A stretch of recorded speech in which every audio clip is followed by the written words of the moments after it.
La peur de ne pas convenir. Je trouve qu'en tant que femme, c'est vraiment quelque chose qui est très présent. Mais j'allais dire d'une manière générale, encore plus quand il s'agit de la médecine ou de faire face aux médecins. Et c'est ça que j'ai envie de développer aujourd'hui. Je m'appelle Blandine La Douceur. Ce que j'aime faire, c'est vraiment amener à la douceur d'être soi en apprenant à s'aimer grâce à ses peurs, plutôt que de se combattre soi-même. Et concernant ce sujet de la peur de ne pas convenir, j'ai une anecdote qui pour moi illustre très bien beaucoup de choses que je vois autant pour moi que autour de moi. J'étais sur une table pour une échographie parce que justement je suis enceinte et donc on avait des choses à vérifier, un examen de routine. Et après 1 heure à m'être fait triturer le ventre de tous les côtés, j'avais mal au sacrum. J'avais vraiment mal en dessous des fesses, là, parce que à force, la table, ça me faisait mal, puis surtout, à me faire triturer le ventre, c'était pas agréable, mais j'avais vraiment mal.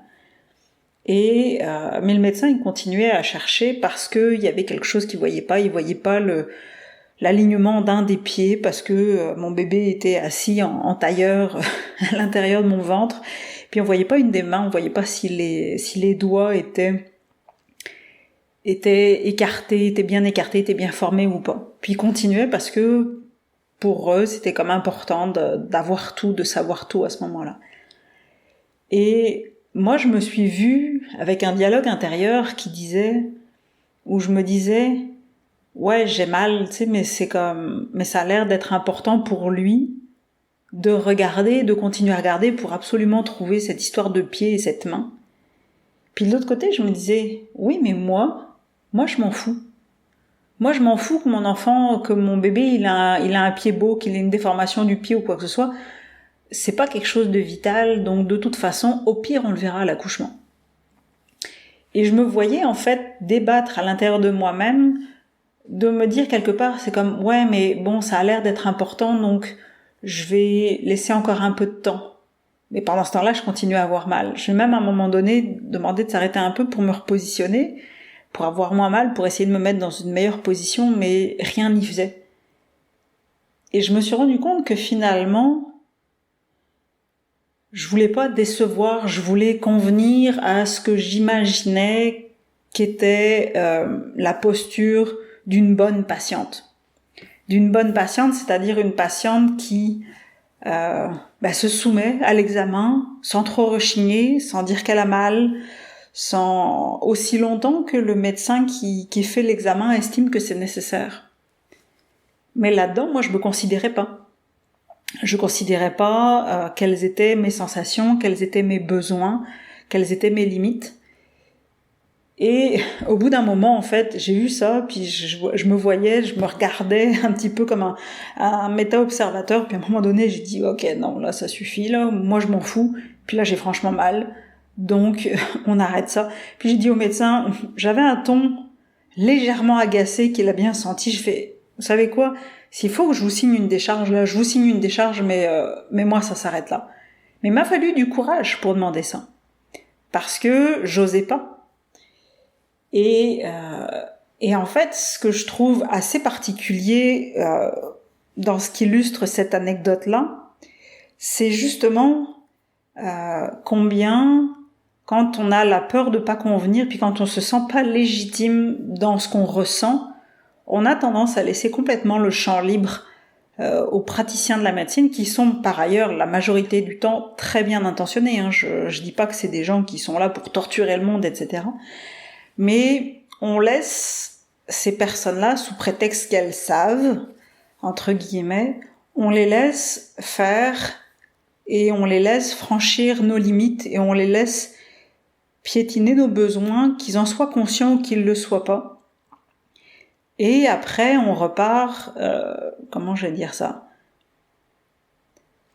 Soit pas bien, suite à un examen, même voire traumatisé, où on repart amer à la suite de ce qui s'est passé, où on repart aussi, par exemple, où on sent qu'on n'a pas du tout été considéré, que nos remarques n'ont pas été prises en compte, que notre douleur a pas été entendue, a pas été reconnue, même si le médecin ou n'a pas trouvé la source en question, mais on s'est pas senti entendu, reconnu.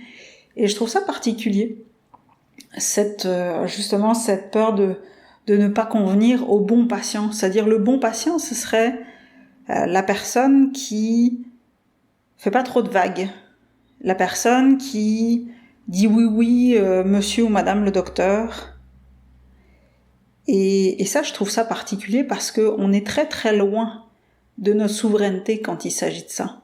Quand on se plie à ce que le personnel de santé nous demande de faire, voire nous intime de faire, voire utilise parfois de la violence ou de la culpabilisation pour nous contraindre à faire, on ne se respecte pas. On est dans la peur, la peur notamment en fait de non seulement d'avoir éventuellement des sanctions ou des retours de bâton, parce que je sais que c'est le cas, j'ai déjà entendu des témoignages à ce sujet-là, mais on est aussi dans la peur, dans la crainte en fait, je dirais, de se dire et si c'est moi qui avais tort. C'est-à-dire qu'au lieu de remettre en question le praticien de santé, le praticien de santé ou la praticienne de santé, c'est nous qu'on remet en question face à cette autorité. Et ce que je trouve intéressant, c'est que ça vient questionner notre rapport à l'autorité. C'est-à-dire que là, tout d'un coup, quand on a un rapport à l'autorité, par exemple médicale, eh bien, c'est l'autorité qui est légitime et plus nous. Et moi, je trouve que ça, c'est problématique. Parce que cette peur de ne pas convenir comme étant la bonne personne respectueuse, finalement, c'est qu'en fait, c'est pas la bonne personne respectueuse. Là, quand on se laisse maltraiter par un médecin, qu'il en soit conscient ou pas, c'est de la soumission, c'est pas du respect. Donc, faut faire attention à ça. Et tout ça pour dire que il est temps pour moi. Et puis je le dis pour moi-même autant que pour toi qui m'écoutes, mais il est temps de s'auto-valider et de s'accorder de la légitimité dans ce qu'on ressent. Ça veut pas dire qu'on a raison sur les interprétations. Parce que parfois on peut complètement se fourvoyer et je veux pas dire qu'on a raison tout le temps. Par contre, si j'ai mal, j'ai mal. Si j'ai extrêmement mal, j'ai extrêmement mal. Que le médecin en face de moi, me croit ou non, si j'ai extrêmement mal, j'ai extrêmement mal. J'ai même un exemple de récit que j'avais lu où il y avait une femme qui se plaignait de douleur, justement des contractions à l'accouchement, puis la sage-femme qui était à côté d'elle disait « Mais non, voyons, vous n'avez pas de contractions ». Jusqu'au moment où, je sais pas combien de temps après, mais la sage-femme s'est rendue compte que la machine ne fonctionnait pas. Et donc, elle voyait une courbe plate avec 0 signe de contraction, mais en fait, il y en avait. Donc, attention à ne pas donner notre pouvoir dans les mains de la personne en face de nous, sous prétexte qu'elle représente l'autorité et sous prétexte qu'elle sait. Parce que la meilleure experte de ce que je ressens dans mon corps, c'est moi-même. C'est pas un médecin. Parce que parfois, les instruments de mesure ne sont pas capables de mesurer ce que je ressens et ne sont pas capables d'expliquer ce que je ressens. Puis je lis un livre là qui est vraiment très intéressant qui dit... c'est comment le titre ? C'est un livre de Gabor Maté qui dit... qui s'appelle « Quand le corps dit non », mais c'était je sais plus le titre exact, là c'est avec le stress, c'est le lien entre le stress et le corps qui en prend un coup. Et en fait, le truc c'est qu'il n'y a pas que des causes biologiques à la douleur, aux maladies, il y a aussi des causes émotionnelles et psychologiques, et très souvent, ces choses-là ne sont pas prises en compte quand on va voir un médecin parce qu'ils ne savent pas faire, parce que ça leur a pas été enseigné. Donc à nous, en tant que patients et patientes, quand on va voir un médecin, de nous prendre suffisamment au sérieux pour dire Non, mais j'ai mal. Vous savez peut-être pas pourquoi, mais j'ai mal. T'sais, combien de femmes se sont fait diagnostiquer une endométriose très très tard parce que les gynécologues qu'elles allaient voir ne voulaient pas entendre le fait qu'elles avaient mal. C'était « Ah oui, mais une femme, quand elle a ses menstruations, ça fait mal de toute façon. » Oui, mais là, la personne savait que c'était différent. Mais elle n'était pas écoutée. Et donc justement, quand on n'est pas écouté par la personne en face, déjà qu'on s'écoute nous. Qu'on s'écoute dans le sens pas se trouver des excuses, etc. Genre trop s'écouter, mais simplement écouter ce qu'on ressent et lui donner du crédit. Lui donner de la validité, de la reconnaissance, de la légitimité. Parce que moi, par exemple, à un moment donné, après une entorse, j'ai ressenti une douleur dans le mollet. Et c'était une douleur que je reconnaissais parce que quelques années avant, j'avais eu une double fracture de la jambe et j'avais fait une thrombophlébite. Donc j'avais fait un caillot dans mes veines de ma jambe et ça avait fait très mal. Puis avant de savoir exactement qu'est-ce qui se passait, il s'était passé plusieurs jours et finalement, j'avais dû prendre des anticoagulants, tout ça. Et là, ce jour-là, je ressens une douleur et je l'identifie comme étant une douleur similaire à celle que j'avais ressentie quelques années avant. On va aux urgences, ils font un examen, ils voient rien, et mais moi j'insiste, parce que je la sens, cette douleur-là, puis je la reconnais.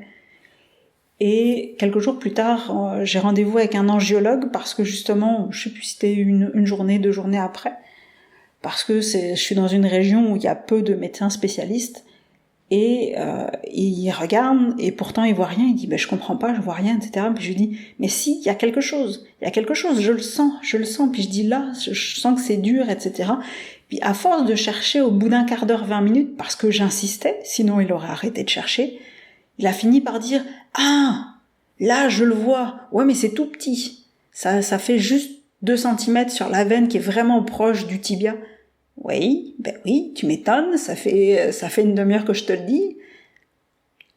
Mais parce que j'ai eu confiance dans ma perception.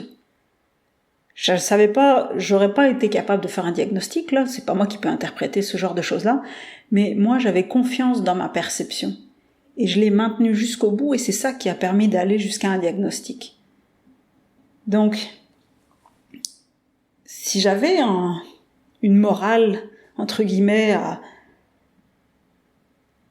à te transmettre à la fin de cet audio, ça serait vraiment de te donner la validation, la reconnaissance et la légitimité de ce que tu ressens, même si tu n'es pas capable d'expliquer pourquoi tu le ressens.